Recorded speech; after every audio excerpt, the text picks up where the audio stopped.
Hello, VMD Virtual Microscopy Database Team. I'm beta testing the new website.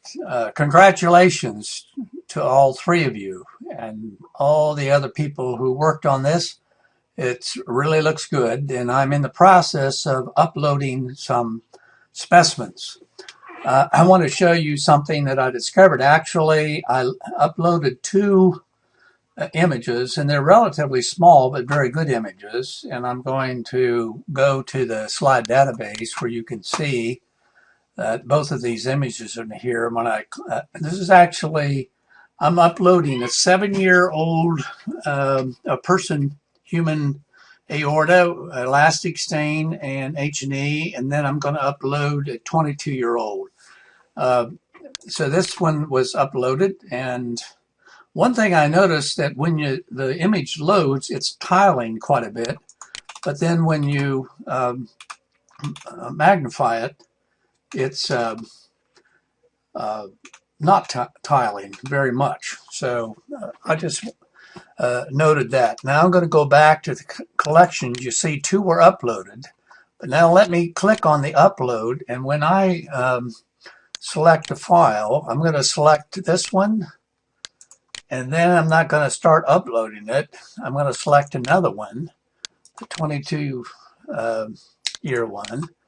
And then let's see what happens when I have two, because I don't think you can select these. So I'm going to click on Start the Upload. And let's see if it uploads both images. I actually put 4 of them here before, but only the first one on the top uploaded.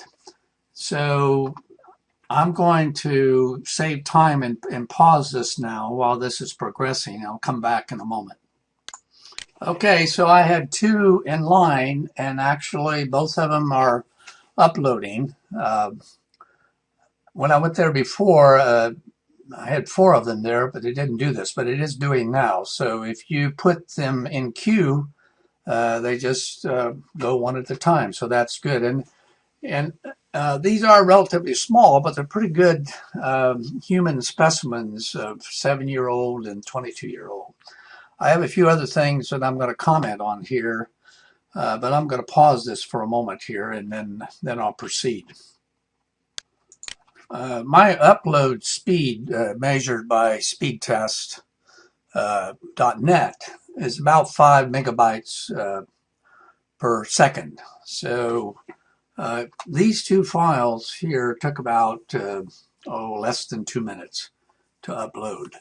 So now when I go to the slide database, then we can see all 4 are there. So what I'm wondering is we've got different details. Let's see what the details show. Okay. All right, well, that's good. So you have the database, and as long as the file name is correct, but what I was wondering is if the people donating supply more information, how can it get in here? That's just a question. Got the details view and the tiles view. Yeah, it looks pretty good. Okay, so I'm going to pause because I'm going to go to another section here to point out a couple things. I guess before I leave here, the question that I have is I can see now that because I'm logged in as Robert Ogilvie, then it created a track directory. As you know, I'm pretty familiar with the MBF Bioscience, that is, BioLucida. It created a track directory and then put under that my images. Now, if somebody uploads their images, would I be able to see them, or I just see my own? And I can't create collections, so those are under the control of the people that are managing the site. That's just an observation. So when I go to University of Colorado, look at a few of these.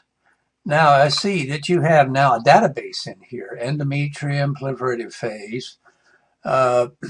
And that must have been uploaded by MBF Bioscience, or did you have a way of putting tags in here? Because when I go to my images and I click on them, now okay, so now, okay, so I don't have permission to put tags in my images.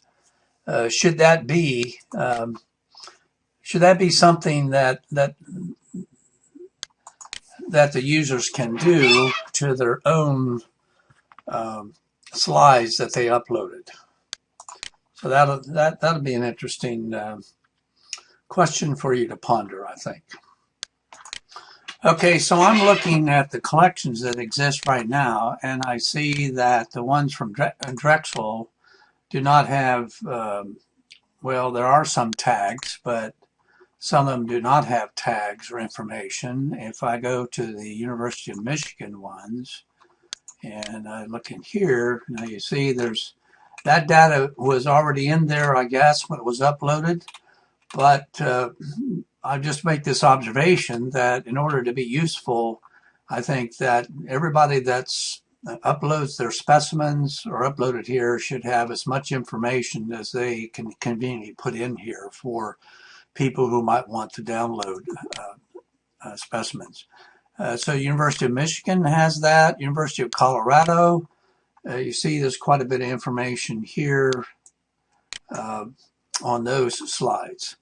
But then when I go to mine and you look over here and how to navigate, it says, you know, how to upload your collection and then tag your images, et cetera, all those instructions I cannot do. Now what I found that is, now once I click on this and I go back to collections, I get to this page, and then if I go to home, I'm trying to figure out how to get back to my, you see it doesn't even show me up here for some reason or another until I say click on the back button like this, and if I click on here, now you see I'm back and it's Robert Ogilvie. So maybe you can think about that, because once I go out here, you know, I'm now to the